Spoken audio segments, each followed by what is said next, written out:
எல்லோருக்கும் வணக்கம். எல்லோரையும் வேர்ல்ட்ஸ் பெஸ்ட் தமிழ் சேனலுக்கு வரவேற்கிறோம்.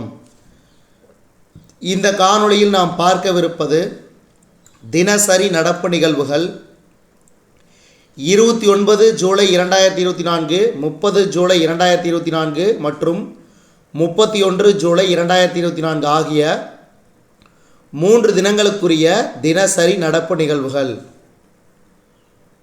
இதுவரைக்கும் நம்ம வேர்ல்ட்ஸ் பெஸ்ட் தமிழ் சேனலை சப்ஸ்கிரைப் பண்ணாத புதிய நண்பர்களாக இருந்தீங்கன்னா சப்ஸ்கிரைப் பண்ணிவிட்டு காணொளிகளை பாருங்கள்.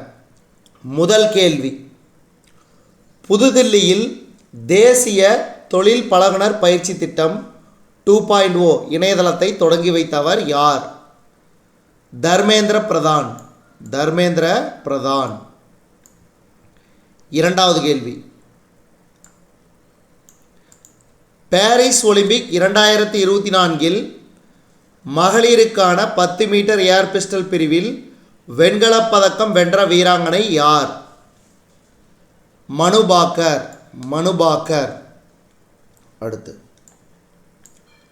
ஒலிம்பிக் வரலாற்றில் மகளிர் துப்பாக்கி சுடுதலில் பதக்கம் வென்ற முதல் இந்திய வீராங்கனை யார்? இதுக்கு சரியான விடை மனு பாக்கர்.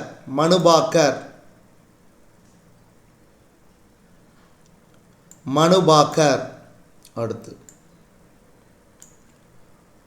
ஒரே ஒலிம்பிக் போட்டியில் 2 பதக்கங்களை வென்ற முதல் இந்திய வீராங்கனை யார்? ஒரே ஒலிம்பிக் போட்டியில் 2 பதக்கங்களை வென்ற முதல் இந்திய வீராங்கனை மனு பாக்கர். அடுத்து, Paris Olympic 2024 10 metre air pistol கலப்பு குழு போட்டியில் மனு பாக்கர் மற்றும் சரப்ஜோத் சிங் இணை வென்ற பதக்கம் எது? வெண்கலப் பதக்கம். அடுத்து, 2024 ஆண்டுக்கான சிறந்த திருநங்கைக்கான விருது யாருக்கு வழங்கப்பட்டது? சந்தியா தேவி. 2024 ஆண்டுக்கான சிறந்த திருநங்கைக்கான விருது யாருக்கு வழங்கப்பட்டது? சந்தியா தேவி. அடுத்து, சென்னை ஐஐடி எந்த வங்கியுடன் இணைந்து சைபர் பாதுகாப்பு ஆய்வகத்தை தொடங்கியது? சென்னை ஐஐடி எந்த வங்கியுடன் இணைந்து சைபர் பாதுகாப்பு ஆய்வகத்தை தொடங்கியது? ஐடிபிஐ. அடுத்து, எந்த நகரைச் சேர்ந்த நெசவாளர் பாலசுப்ரமணியன் சிறந்த வடிவமைப்பாளருக்கான தேசிய விருதுக்கு தேர்வு செய்யப்பட்டார்? காஞ்சிபுரம். அடுத்து, பிரதமரின் பேருந்து சேவை திட்டத்திற்கு எவ்வளவு தொகை நிதியுதவியை மத்திய அரசு வழங்குகிறது?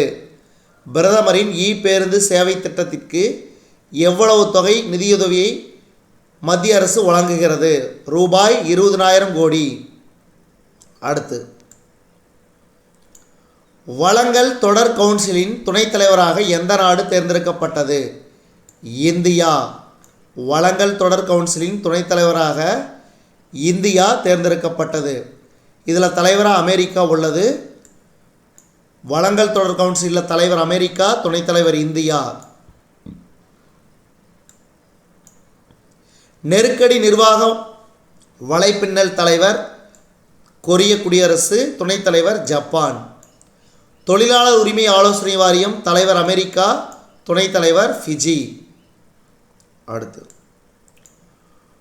சர்வதேச புலிகள் தினம் ஒவ்வொரு ஆண்டும் எப்போது கொண்டாடப்படுகிறது? ஒவ்வொரு ஆண்டும் சர்வதேச புலிகள் தினம் எப்போது கொண்டாடப்படுகிறது? ஜூலை 29. மகளிருக்கான 9வது ஆசிய கோப்பை கிரிக்கெட் தொடரில் எந்த அணி சாம்பியன் பட்டத்தை கைப்பற்றியது? இலங்கை. கேரள மாநிலம் வயநாடு நிலச்சரிவு, அதாவது முண்டக்கை, சூரல்மாலா, அட்டமலா, நூல்புலா ஆகிய இடங்களில் நிலச்சரிவு காரணமாக பெரும் பாதிப்பு ஏற்பட்டது. சர்வதேச மின்னியல் மற்றும் மின்னணுவியல் பொறியாளர்கள் சங்கம் சார்பில் பாரத் உயர் தொழில்நுட்ப கல்வி நிறுவன கூடுதல் பதிவாளர் ஆர் ஹரிபிரகாஷுக்கு சாதனையாளர் விருது வழங்கப்பட்டது. அடுத்து 2024ஆம் ஆண்டுக்கான விஸ்வம்பர் வைத்தியர் சி நாராயண ரெட்டி நினைவு தேசிய இலக்கிய விருது பிரபல எழுத்தாளரும் சமூக ஆர்வலருமான சிவசங்கரிக்கு வழங்கப்பட்டது. நன்றி.